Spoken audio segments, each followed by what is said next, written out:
Hey everybody, and welcome back to Project 224, where we are committed to applying the true knowledge and wisdom found only in Christ to the everyday world around us. Hey everyone, and we're back. Well, we're back. I'm back. There's that buttery voice. Here I am.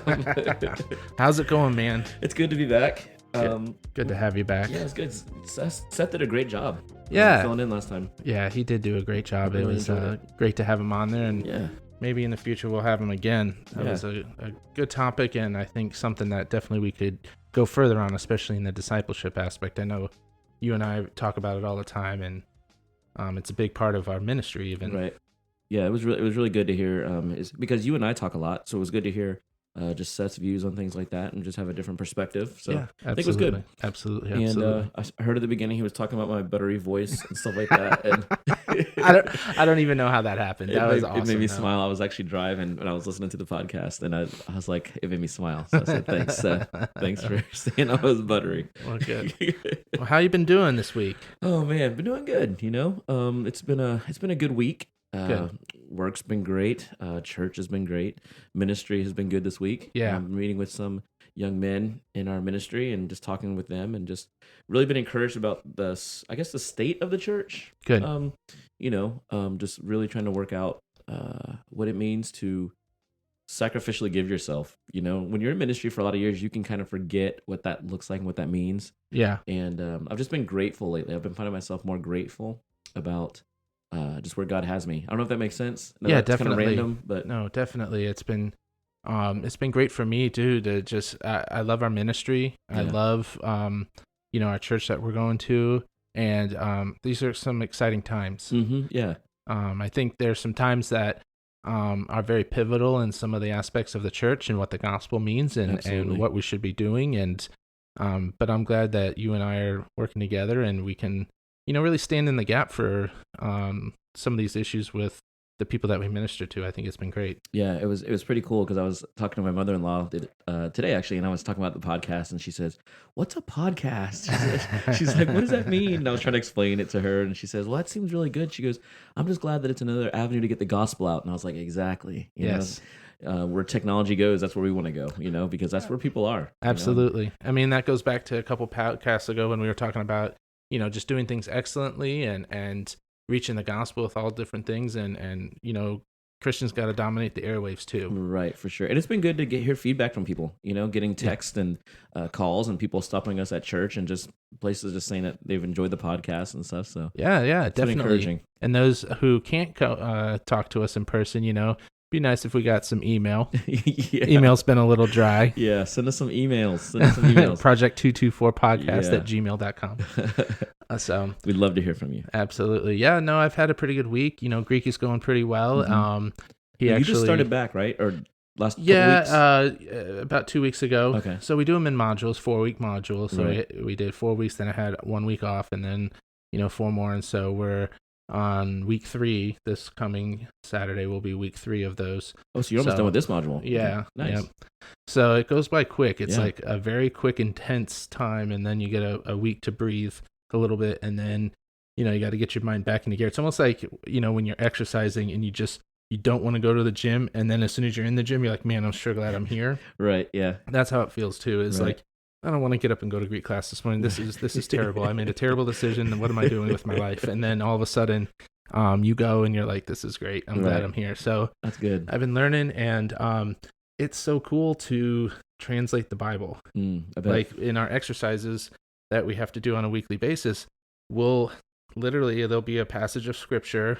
It may be just a part of a verse or whatever, but there's in the original Greek, and you're supposed to translate it. And it's very difficult, and it takes a lot of time. Yeah. It takes me about 3 hours for a lesson, probably translating, I don't know, close to 20 parts of verses. Right. 20 verses or parts of verses, and it takes a while, but I don't know. It's awesome. That is awesome. Yeah, because you're like, this is what God spoke the Bible into, Yeah. and this is the closest I will get to really the writers of the Bible. That connection of knowing the same language Right. and being able to read what they wrote originally has been great. So we've been having a good time there. Have some great people in the class, a great teacher. So That's awesome. yeah. It's funny. Excuse me. Last night we were at church. Actually, we were having I guess they called it table talk. Oh So we're yeah, on different cool. tables, yeah. And we have different table leaders, and so I was a table leader for our table, and I was the youngest guy there, and so a lot of our senior adults. But it was really neat going through Genesis 18, and we were talking about the story of Abraham and Sarah, and then how God talked to Abraham about Sodom and stuff like that. But it was cool talking to some of the older men, and they would say, "Well, the Greek says this, and the Greek says That's this," and I awesome. was like, "This is cool." It's just really neat to hear that and just Yeah. hear this is exactly what it's supposed to be and how it's Right, translated right. and stuff. So yeah, That is cool. No, it's definitely a time that I am glad I'm doing it, but it is very difficult. So yeah. there will be pain, but it's worth it. Exactly. Exactly. So, anyways, this week we're gonna tackle some issues that have a little bit more. I don't know if controversy is the right thing to it, but a little bit more thinking in them. Yeah, yeah. You know what? This is going to be a good conversation because, again, for our listeners who do not know, Paul is a white man. Yes. I am a black man. And so that's what makes this dynamic really cool. Yeah. When people, because you can't see us, and so this is how it should be. It doesn't matter what the color we are, but we just to have conversations. And so this is going to be a good conversation that I hope that everybody stays tuned in until the end of this because we really want to hear feedback, what you guys think about this. And so you want to set it up? Yeah. So the first one I want to go through is this. I believe his name is Botham Jean killing. He is. I believe that's the name of the young man. And for those who don't know, this is a young man who I believe it was in July. This is a guy that he was in his apartment complex. He was watching TV. It was a Sunday evening. He was watching I think it was the Falcons game and whatnot, and he was in Dallas. And all of a sudden, a police officer came in and shot him. Mm-hmm.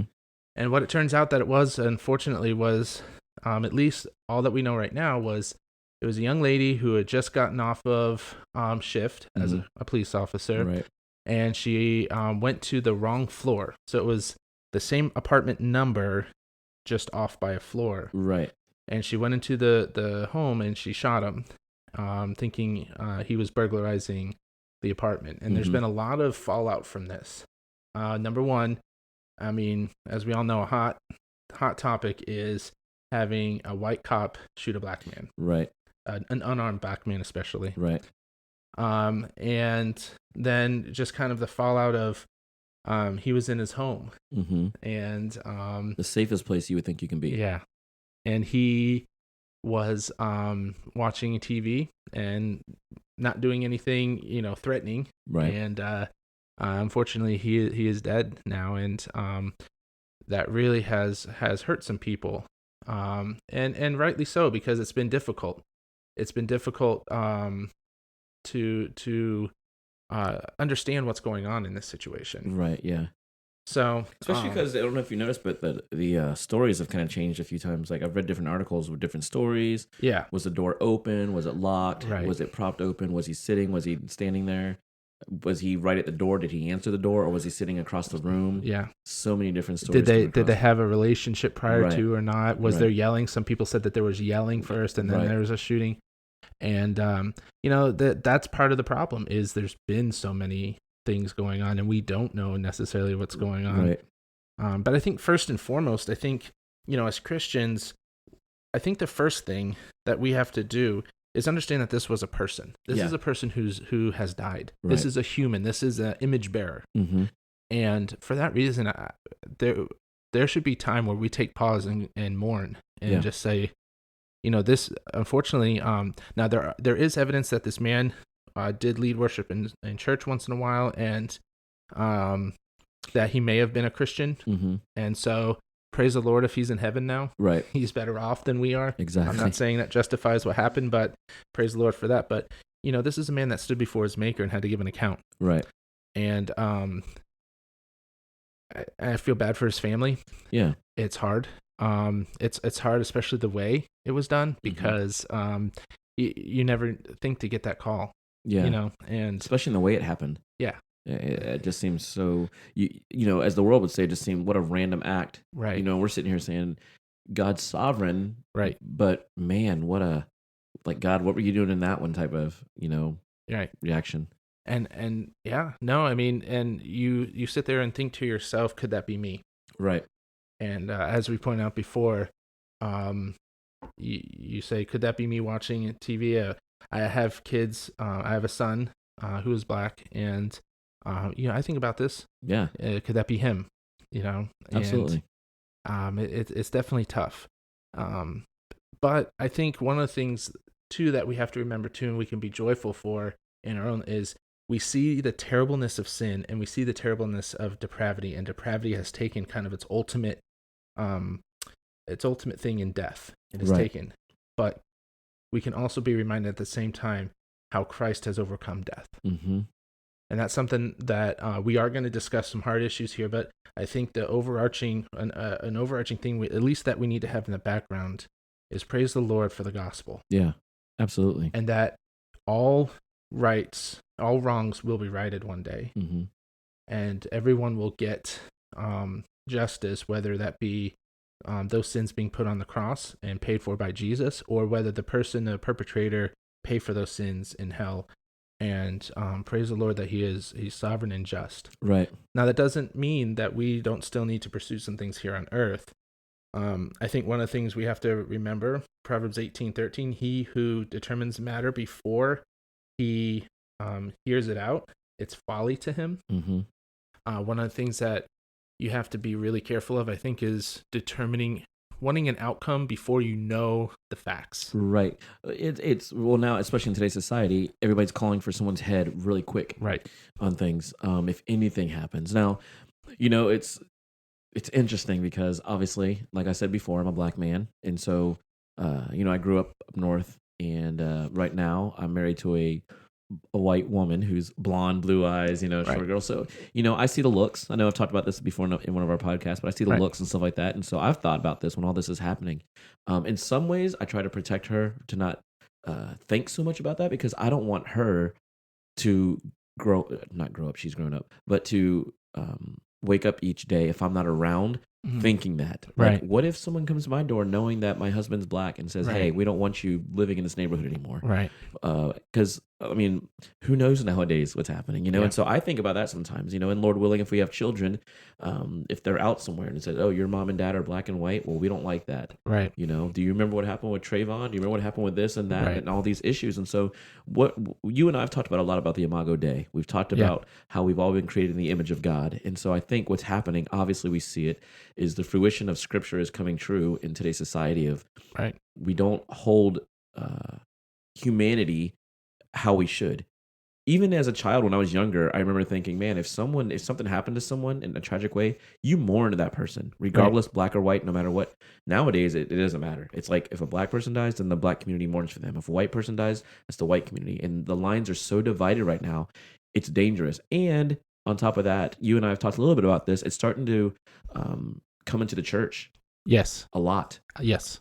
No, this is something that is polarizing the church, and unfortunately has crept into where their sides building, right? Especially lately, and it's been sad to see in some regard. I hope clarity comes out of it eventually, and I hope we see that God's will be done and He is glorified and good comes out of it. But right now, we are in a struggle, and the thing that gets me on this is it just doesn't seem like a hard concept, and I guess unless you let your own pride in, it's like it's a human. Like, why can't we get that? Why can't we get a human has died and mourn that a human has died? Why do we have to all of a sudden jump to the politics of it and this and that? And I don't know. Sometimes it confuses me. I mean, I understand in on one sense, but in another sense, I just want to tell people, you're putting your politic. I mean, this is a person, right?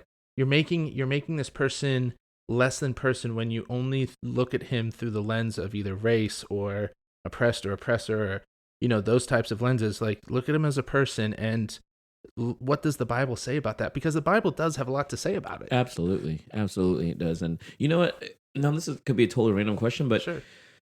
Lately there's I've been seeing on TV and stuff, and just things that are being glorified in today's society. Killing other humans is kind of being glorified now. I don't want to mention names, but I want to mention it. There's a show out right now that is from a popular movie called The Purge. Oh, yeah. And I've noticed, I think I saw like half of one of those movies, and I thought, man, what a gory show. I couldn't watch anymore. But then I thought, man, now there's a TV show about it. So when you make it something that's almost common for our eyes to see and say, oh, that's not so bad, to take out those that we deem less than I am and say, hey, you don't deserve to live this life. Right. You start to glorify in that fact of, I have this person's life in my hands. I can do whatever I want because I'm stronger than them. Right. It's survival of the fittest. And I think that's what's happening right now in society is, hey, if I have more of this, and if, for instance, a lot of times if I have more guns, then I'm going to come and do what I want to do. And I think if I feel threatened by, let's say, the black community saying I'm feeling threatened by policemen, well, then we're going to gang up and we're going to ambush you somewhere. Right. And it's becoming martial law in our nation. And I think what's happening is we're not seeing it where we should be seeing it. Right. And the church is not doing a good enough job of getting the gospel out there. And we're just becoming too divided on this issue. If we had some people, I think even in our own church, and this is probably going to offend some people that are listening from our own church, but I think if we sat down 4 people in our church right now, just 4 random people, and we asked them about this issue, I think all 4 would have different views. Yeah, on definitely. This. And even though I think we would all agree on the gospel, but I think we would all have different views on what should happen, what should have happened, why it happened, and things like that. No, I mean, and that's because I think we're all sinners, and we let our sin get in the way. We also, we've talked in this podcast about presuppositions before, and I think some of us have the presuppositions of what we've grown up with, what we've been told, maybe what we've experienced, and so all of a sudden we let those things kind of creep in, and we forget that the basis and the presupposition that we are supposed to have is supposed to be the Bible. Right. And it happens in my own life too. There's so many times where I don't even know where I pick it up. I'm not going to blame my parents or the church or whatever, but all of a sudden I picked up this thing and I'm like, wait, where does that come from? And so I have to put that aside and say, what does the Bible say about this? And really break my beliefs down to be willing to listen, right? And then listen to what the Bible says. And you're right. So many people now that show The Purge is such a it's an awful show, because what it does is it glorifies this killing unnecessarily and somehow justifies it. And this isn't something that we should be aspiring to. Right. I don't know that this is something that we should be dwelling on. I think that while the concept of it has a uniqueness to it, it's not something that I think we need to be fleshing out in society, because it, like you said, it attacks the very core of what we are, and that's humans. Absolutely. And because it attacks who we are in humans, it really kind of hits at our core values. And that's what's happened here. And it touches in on people's rage. And that's what's selling, right? People are going to view because they want to be, and this is the same thing that's happened in our politics. We have rage on both sides. Yeah.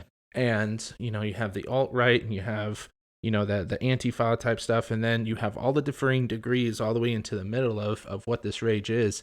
And we have just tapped into people's rage right now, because instead of people having truth, like Seth and I talked about last week, it's almost like if you're emotional enough about something, that's your truth, and therefore people try and tap into other people's emotions, because if I can hit your emotions, that's going to be your truth, and that's what you're going to sell out for. Right. Absolutely. So dangerous. Yeah. It's so dangerous. Very dangerous. But nonetheless, a person here has died, and we do have something that we need to cry out for, and that is justice. Yeah. Because someone has died, God is going to demand either a just reason for that death, or he's going to demand a just consequence. Right. So, the just reasons are pretty easy. If we're saying that, this was a just war, or this person died because he attacked somebody, or he died as a result of the death penalty, then that's one thing. But that's not what happened here. Right. And so while we may not say we want a verdict and the verdict and the sentencing right now, what we can cry out for is we want an investigation. Yeah. We want a thorough investigation, and we want to know what happened, and we want the appropriate people to stand accountable for these actions. Right. If you're guilty, then be shown guilty. Right. And you need facts. Even in this case, I've read different things, and again, this is take it for what it's worth in different news outlets, but I've heard that there is they did obviously I think they did a toxicology on her. Mm-hmm. I don't think that they released that yet. Yeah, it's weird. It is weird because I'm pretty sure you can get a toxicology really quick, especially if the person's alive. Like, it's really fast. Yeah. So, well, I mean, yeah, in the ER you can get a real kind of clumsy one, Right. of your basics. If you want something a little bit more, I think it's like a week or two, Yeah. but it's been more than a week or two. Yeah. Well, it's interesting because if someone pulls you over on the side of the road, a cop can get out one of those breathalyzer things and know absolutely. that you're. No, I thought you drinking. meant like you can name like specific. Oh, no, I drugs. do mean that. But okay, I mean, there's in my mind, I think there's got to be some kind of Yeah. way to hurry this up. Yeah, and even if you want to go, and that's something we can talk. Where I was looking at talking about is, so they haven't released her toxicology report, but somehow they let it slip that there's marijuana in the apartment. Yeah. Which makes me go, why? Who cares? Right. I mean, I'm not saying smoke marijuana, Right. but why are you? So if you're trying to say, well, this is an ongoing investigation, we don't want to give out details. Well, then why did you release that detail? Yeah. Because Right. one, it has no bearing on this. Absolutely. It has no bearing on her going in and shooting him. That has nothing to do with it. Right. So, oh man. All right. So factors that get into this. Yeah. There's just so much I want to, because we want to be careful about this. We want to be clear. So just trying to wrap my mind about. So, I mean, like I said, what we know so far, a man was shot in his own apartment for what initially seems to be a mistaken identity. Mm-hmm. The woman actually testified herself. She called 911 and then she actually filled out a report saying that she went into the apartment. So she was off shift. She went to the wrong floor. She parked on the wrong floor. Apparently, she went to put her key into the door. The key didn't fit or something when she put the key in. I think it was an electronic key. I'm so it assuming might it's have like fit, when you go to a but hotel. the door pushed open. Right. So right there, as a police officer, that's a little bit weird. Yeah. Okay. You would think someone's in there no matter what, and you would draw your gun Right. and be really slow to walk in. Right. Or either you're going to be slow to go in, and maybe it's just me, and maybe what I think is not something that makes sense, and maybe if you're a police officer, correct me on this, but for me, I'm not going in. Yeah, I thought. You know what? I thought the same thing. I'm stepping away and calling, I would saying, be back "Hey, in my car. I think someone's in my apartment." Right. And I may stay, a the good hallway to distance see if in anybody case walks someone out. comes out, so I can Right. try and identify him. Right. But why would I go into a dark apartment? Right. I mean, they could be anywhere at that point, and I can't see in, but they can see me. And you don't know how many people are in there. Right. Like, You're assuming that there's one person in there. That seemed a little weird. That seemed like at least a bad decision on her part to still go into the apartment. Right. And then she reports that she saw a dark silhouette. She pulled her gun, commanded the dark silhouette to probably freeze, put your hands get on up, the ground or whatever. something, Yeah, right? yeah. And he didn't obey command, so she shot him. Right. Okay, so from his perspective, I'm watching football. Yeah. And, whatever. I'm eating food, having beer, whatever it is. I'm watching football.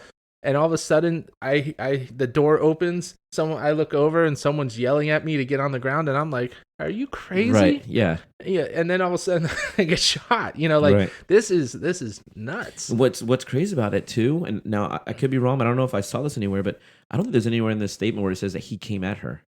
No, in fact, he didn't. I mean, maybe he took a step. He was found dead next to the couch. Right. So that was still a good distance. So it wasn't like he made, maybe he made one or two steps. Right. That was enough to be a quote aggressive threat? move Right. or something. But from what we know, I mean, it was almost like maybe he turned around and stood up. Like I know from my perspective, I would have looked at like, what are you doing? Right. Are you? I know I'm not getting down. This is my house. Right. And then boom. Yeah. I mean, that would be. There's a lot of factors there. Yeah. I don't know. And then firing at a silhouette she doesn't know. She never turned the lights on. That seems weird. And here's the thing. I think a factor that needs to play in it is she's a police officer. Right. And I respect our police officers very much so. And I know that they get good training. Mm-hmm. Well, and I feel like she ignored some of her training. Yeah. At the very least. And she could have de-escalated the situation in many ways. Again, if the door just opened, I'm like, this is weird. I would have at least gone back and maybe looked at the address again. Yeah. I would have, now, knowing she lived alone, okay, so I would say maybe for me it might be a little bit different. If I thought my wife and kids were in there, I might go in because I'm going in to protect them. Right. If I live alone, I'm coming back out and saying, hey, someone's in here. Right. Yeah. I don't care about my stuff. Right. So especially if you're getting off duty, you have your radio still on you. Right. You could easily step in the hall and say, hey, there's whatever their code is. I don't know. Right. I have somebody in here. I need some assistance. And so, the second thing is, we grant police officers the ability to carry a gun. And with that, that's what the Bible talks about is having the sword. And when you have a gun and you have the ability to take someone's life, you need to realize how serious of a privilege that is and how serious of a responsibility that is. Mm-hmm. And so many people, I think, take it for granted in our society. We have the ability to bear arms. Mm-hmm. That's a whole nother issue. Right. But we do have that ability, and I thank God for it. And but with that becomes you have great responsibility with that. Right. And before you pull a trigger, you need to know why you're pulling a trigger. Right. And at least grant you pause before doing that and I'm not saying freeze in the moment of time, but at least know why you're doing it. Right. She pulled the trigger, then turned the light on, and she realized that she was in the wrong apartment because it didn't look like her apartment, and then she called 911. She said she gave aid to the person, which I'm glad that she did. There has been reports that maybe she didn't, but she claims that she did, and he died later at the hospital. It's a tragic story. Yeah. It really is. And I even think if it was reversed, I'm not even saying, I mean, obviously, you got to look at the obvious. It was a white cop, black man sitting there. But I think for me as a black man, I thought, okay, let me try to think if it was the other way. Yeah. What if it was a black cop walking in on a white single man doing the same thing? Would the outcry be as great? No. Would it have been blown up as much? Things like that. And it just goes back to the whole fact of everything's going back to the skewed view of manhood today. Right. And maybe initially, again, you hear reports and it's reports from people's testimony and it's not that you don't want, I'm not trying to call people liars, but at the same token, sometimes we have factors that can kind of distort the reality of what's going on. And apparently one of the things that really got people going and people on social media is that apparently originally it was thought that, or told to them by somebody that, well, there wasn't really a crime here. This was just a my bad situation. Right. Ridiculous. Man, I was in the wrong part of my bad. So if that's true, then that's really wrong. And then that's when, yes, we as Christians need to stand with them and say, oh no, there needs to be justice here. Absolutely. There needs to be a thorough investigation of what's going on. Right. I think too, I did talk to a police officer friend of mine, and one of the things that was really troubling to me is the fact that they got a warrant to go search his car. And I said, why are they searching his car? Yeah. It really looks like they're trying to come up with a reason why she could have shot him that justifies what she did. And he goes, actually, no. He goes, maybe in one sense, but really what they're looking at is there have been rumors that there was a previous relationship. Now, both families have denied it. Right. That doesn't mean it hasn't happened. Doesn't mean, right. I mean, secret relationships happen all the time. Especially if they're living in the same building. Right. So, if there was a type of relationship, he goes, the reason that they're going through his stuff is probably to see if there is any evidence that they had a prior relationship. Because what that happens is that then goes from like a manslaughter, like a mistaken identity, but you still killed someone, you need to be held accountable for that's manslaughter. That would up it to murder. It's like premeditated murder. Right. Right. And so they're actually trying to make sure they're getting the appropriate charge. Right. He said that could very well be what's going on. And so that's where, again, maybe some communication is needed on them saying, listen, yes, we got that out. And that's why when you do things like report a marijuana thing, that everybody goes crazy. It's like, why are you trying to make this man look guilty? He's the dead one. He's the victim here. Go after her. And there needs to be better communication to be like, listen, we are trying to look at all angles and motives of what could happen here. And we are trying to come up with the appropriate charge. There is a unjust death here, and we want to make sure he's getting as much justice as we can levy under the law. Right. So if they would have explained that a little bit, I think people would have been a little bit better. I agree. I totally agree with you. Because again, like we said, something that just doesn't matter, and I don't know why they bring it up, is this whole marijuana issue. Yeah. Who cares? Especially now, I mean, there's so many dispensaries nowadays. It's like you go anywhere and there's one. You know, just the other day in our own town, I think I saw a girl spinning one of those signs that said marijuana or something like that. And I was like, wait, we have them here too? Yeah, yeah, absolutely. So why is that an issue? You know, I mean, and again, I'm not advocating the recreational use of marijuana, okay? But I don't care if you are high as a kite on your couch, minding your own business. Right. It does not give someone the right to come into your house and shoot you. It does not give the police the right to come in and shoot you. Okay, that's if you're dealing or something like that, and they're arresting you, that's one thing. And if you charge at the police or something like that, if it's that scenario, then that's a whole different scenario. That's not what happened here. Absolutely. Dude was on his couch. I don't care if he's high. Right. Okay, he was shot and he shouldn't have been. And this police officer didn't have a warrant. She went into a place that wasn't hers. She didn't have a warrant. She didn't have any type of just cause to go in there, and he was shot. Well, so part of it makes me think like, okay, so she even go back to work then? I mean, if you're not doing steps 1, 2, and 3, walking into this building, should you even be coming back? Now I know she's like on administrative leave, I believe. Yeah, I think leave, she's done. But this isn't the first time that this has happened with her. There was another instance I read.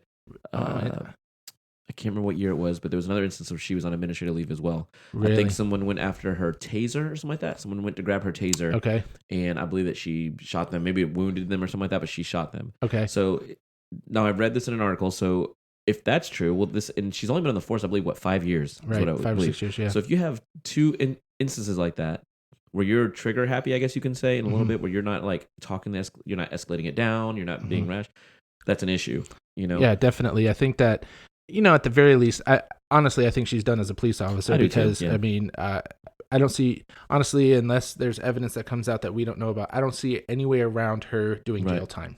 Right. This is got to be jail time. And you killed somebody. And I can't imagine her living in that place. Like, I can't imagine. And I mean, and we can talk about that too, as far as having a place that's appropriate, so that she's also treated as a human. Right. And, that could be a whole nother podcast about how we treat our inmates and people who break the law, and they don't become less than human when they go to jail. Right. You don't just say, well, it's a bunch of, a bunch of slime in there, and we don't care what they get. You hear some terrible stories from some things, the way that they're treated, not just by each other, but by the guards in society in there. And that could be a whole nother podcast. But I don't see any way for her to have jail time. And you're right. Even if all that, and I believe she deserves jail time. If all the facts right now stayed at what they are, I believe she deserves jail time. But obviously, she doesn't have the maturity to be a police officer. Right. Or at least the temperament. Maybe maturity is the wrong word. At least the temperament to be a police officer. And I think that's one of the things that we have to be better at is testing our police officers for not only maturity, but also temperament. Are they going to make the right decisions under the right circumstances? Yeah. And are they doing things correctly? Yeah, I agree. I think a factor, too, that we can't get around is ethnicity. And this is something that I hear a lot. I don't know if you hear it. The fact that he was a larger black man does, I feel, play into it because at the very least, it could have been in her mind if a large black man's coming at him. And what I mean by that is so many times in society today, we have attributed more intensity to the anger and damage that a black person can do over a white person. Let me give you an example of that. I have many times heard when someone says, yeah, this person's going to jail and I'm going to find some big black man to get him. Right. Okay. There's an instance where a person was upset at urgent care, or was it a standalone ER? I forget what it was. And she was upset about the way that the doctor or someone was being treated. And she was like, I'm going to go get my big black brother and he's going to come and get you. And so many times we attribute an increase in damage, an increase in violence, or an increase in threat to being black. Yeah. And it's not just a big man. It's a big black, I'm going to go get this big black guy. Or you're going to meet this big black man, Bubba, and he's going to get you type thing. Exactly. And we've heard that so much that in our mind you see a group of black men and all of a sudden your threat level goes up in your heart, in your Yeah. mind, I guess not in your heart, in your mind, and you're like, oh man, danger. Right. And I think that's awful. Yeah. Yeah. Absolutely. Because it doesn't, just because of your skin color doesn't make you more, have a bigger propensity for violence. Mm-hmm. We can talk about backgrounds. We can talk about the way people are raised. So nature versus nurture there. But at the very basis of it all, we are humans. Right. And I don't think that has any room in our vocabulary to keep that phrase going. And I think as the church, we need to fight against that. And we need to fight against that, even that thought of just because they're this, just because if you're walking down the street and there's a bunch of white guys coming at you and you're like, no big deal, and you keep walking. Or if there's a bunch of black guys coming at you and now you're walking to the other side of the street Right. because you're scared. Yeah. Shouldn't be that way. Yeah. So when I was growing up, I had one of my uncles. He's my mom's brother, and he's mentally retarded. Okay. And nicest guy. His name is Michael, and big dude. I mean, okay. So when I was a kid, he was like a giant to me. So, but I think he's literally probably like 6'6", but a big guy. Yeah. Nicest guy you'll ever meet. But Absolutely. he didn't know his strength. But everybody in town. This is in Illinois where my mom's from, and so whenever we'd go to visit him, everyone in town would know, oh, it's Michael. Michael's the sweetest guy. And but a lot of people that didn't know him had that perception of like, whoa, this is big guy. He couldn't even put sentences together half the time. Wow. So he was he had the mind of a child, but he had just the gentleness of a child as well. And so I know exactly what you're saying. I've seen it many times. I'm not even a big dude, and I've seen it sometimes with me. Yeah. I'll go into a store or something, and I don't know. Sometimes I'll be with my wife, and sometimes I can just see people looking at her, almost like, "Are you okay?" Yeah. Well, I mean, that okay happens so many times, right? Right. Where Like, the what are you they doing get with pulled him? over and they go up to the white girl and they're like, "Oh, are you here of your own Right. accord?" Yeah, it's happened. That's again, that could be another. Yeah. I got stories about that, but yeah. So I think it's very unfair to make this about race until we have the facts, Right. that show what the case actually was, and the facts that we have, we don't know anything, especially because when she walked into the room, all you see is a silhouette. So let's be honest, if we turn the lights off in this room right now, you're going to be a silhouette to me. We're both black in the dark. Exactly. What was it? Yesterday, we were on praise team at church, and our drummer, Trevor, he's a white guy. He was in the cage. I literally could not see him. All he was a silhouette in there. And I kept telling him, I was like, Trevor, are you talking to me right now? And he was talking to me. He moved his arm. So, I mean, it doesn't matter. We're all the same in that, setting that she was in. So I think in where that plays into, and where I think there's been hyperbole from the other side about this, is where I heard something that can be kind of sad, and maybe it's just emotion speaking, but it's like there's no safe place for black people in America now. yeah, We're getting shot in our, and I want to say this is wrong. Yeah. What happened was wrong, and we can't put up with it. But at the same token, this type of thing isn't happening, I think, on a rampant enough level to where you can honestly go, well, there's no place for black people to be safe anymore. Right. This is not something that I think is an everyday occurrence. That's why I think it's in the news. Maybe I'm wrong about that, but I just don't see it. The statistics don't bear that out. So I think there's some hyperbole, and I think we have to be careful about that. Mm-hmm. I think we have to be careful about going too far with it. I think we can go as far as saying we want, in this case, in this instance, we want an investigation. We want justice, whatever charge that is, whatever charge is appropriate for, and then yes, let's then go into how do we stop this in the future, and then that's when we can talk about perceptions, like we just talked about, and how black people are perceived and the violence surrounding it.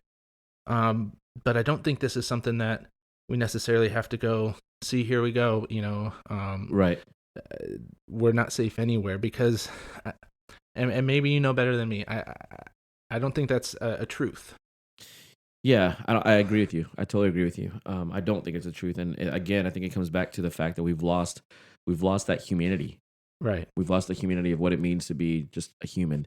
I'm not even talking about Americans. I'm just talking about a human being. Yeah. We've lost that view, and all of it comes back to our sin nature of what it means. Just some of the verses that come to mind, like when you're thinking about justice, is where was it? There was a verse that I just saw that said, where is it? Sorry. Oh, Proverbs 28:5.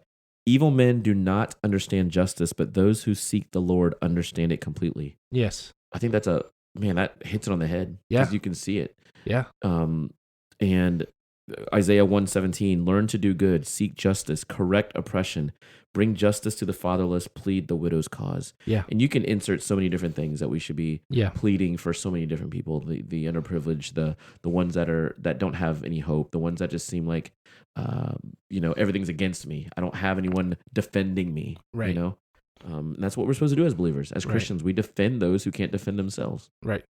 We defend those, and I think not only defend themselves, but where God's justice calls out, and I think we need to be people who are a little bit more ready to do that. Yeah.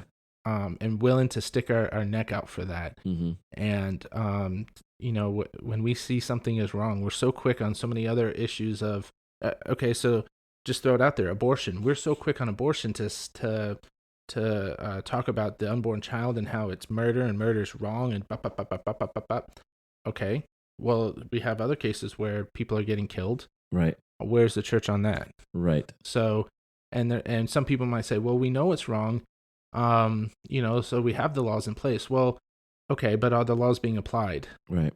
And I'm not asking for any like activist type. I'm not saying take to the streets, burn things down. What I'm saying is, are we calling out and holding our officials responsible, or at least holding them accountable that they're applying justice in a right manner? And right. And this is one of these cases that I know I'll be following, and I think other people should follow too. Absolutely. And if this doesn't end where there is clear evidence why this would have been justified, if this doesn't end in someone in jail and this young lady being in jail, then a huge injustice should be done. And right. We should be demanding those people who did not carry out the justice, we should at least be demanding that they step down. Yeah, resignation, absolutely. Because this has been wrong. And again, I feel like we have grand juries and we have ways to go about this, and we need to be patient with this, making sure all the forensic evidence is back, and we have as much information as we can to make a good decision. But once the grand jury has that and the evidence is presented, we can judge it and say, okay. And I hope, I feel bad for this young lady if it was mistaken, because within an instance, she made, maybe 3 or 4 bad judgment calls sequentially, but this changes her life forever. Absolutely. So in that way, I feel bad for her.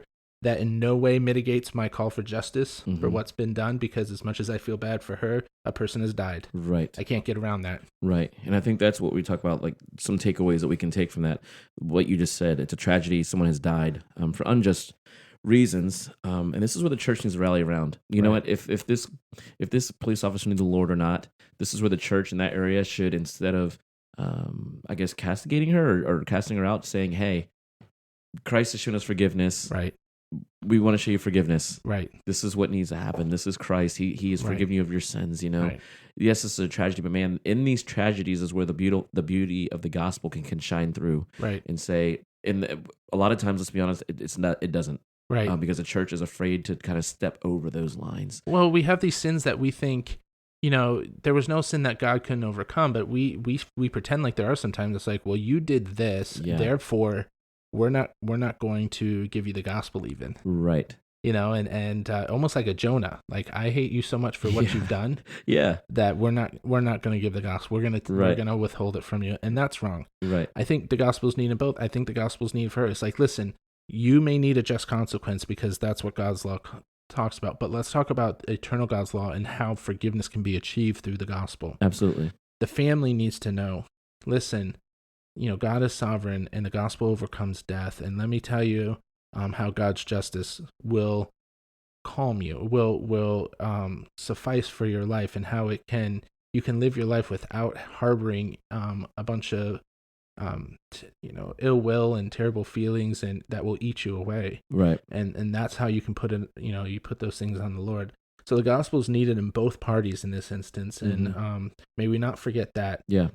But at the same token, we're going to have to, go through the hard work of doing God's justice, but it's a work that is worth it because God is a just God. And so Absolutely. when his image has been killed, we need to go through the hard work. Right. So, I agree.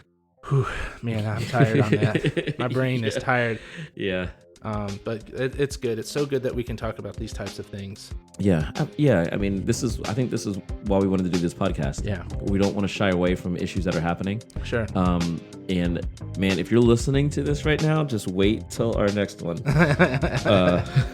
Yeah, we're gonna tackle some good issues here, and we've thought about them. Notice we didn't come right as this stuff happens, and I think that's because we want to think about things and get facts, but we're not afraid of them. Right. And we're not afraid to shine the light of the Bible, shine God's law on this stuff. So. Right. But anyways, man, thanks for listening. You guys keep us going.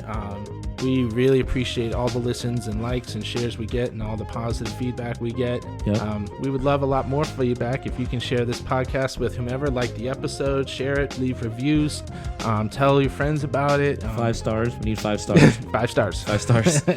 And, we're trying to get this out, not because, again, we're not trying to make money here. We're trying to put God's truth out there because we both feel that it's something that's missing today. Yeah, absolutely. So we'd love to hear from you. So please hit us up. Let us know what you're thinking about this, especially this issue. We'd love to hear some feedback on you. Absolutely. From you. So again, thanks for listening. We hope that you would tune in for the next one because you do not want to miss it. Absolutely. Thanks, guys. everybody. All right. See you.